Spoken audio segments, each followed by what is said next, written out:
안녕하세요. 오늘은 고소하면서 오독오독 씹히는 식감이 재미있는 숙주나물 요리를 준비했어요.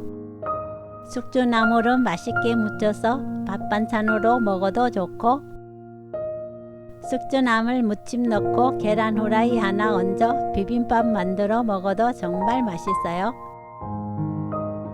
고소한 냄새가 집안 가득 풍기는 맛있는 숙주나물 무침 만들어 볼게요.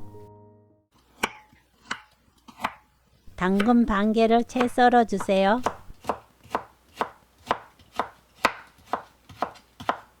쪽파 4줄을 썰어 주세요.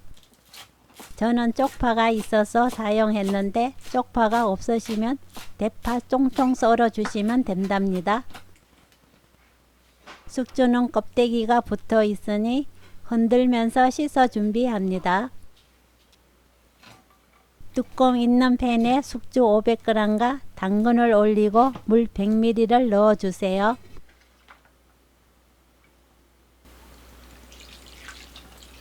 뚜껑 닫아 센 불로 5분간 익힙니다. 5분 지나면 뚜껑 열어서 숙주나물을 뒤집어 주세요. 그래야 골고루 익어 아삭한 숙주나물을 만들 수 있어요. 뚜껑 닫아 1분 놓아둡니다. 찬물에 바로 넣어 헹궈 뜨거운 열을 식혀주세요. 뜨거운 상태로 놓아두면 불에서 내려서도 그 상태로 계속 익으니 곧바로 찬물에 넣어 헹구면 열을 빨리 식혀야 아삭한 숙주나물 무침을 만들 수 있어요. 숙주나물 묵기를 짜주세요.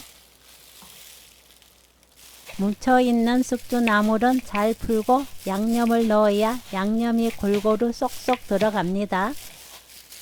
국간장 1스푼, 참기름 2스푼, 맛소금 3분의 1스푼, 다진 마늘 반스푼 넣어 무쳐주세요. 간을 보고 간은 소금으로 맞추시면 됩니다. 파와 깨를 넣어 버무리면 아삭한 식감이 재미있는 숙주나물 무침 완성! 삶아서 무치기만 하면 되는 간단한 반찬이니 꼭 만들어 보세요. 아삭한 식감을 살려 삶는 것이 포인트입니다. 너무 고소해서 계속 젓가락이 가는 중독성 강한 숙주나물 무침 레시피는 여기까지. 시청해 주셔서 감사합니다. 다음에 또 만나요.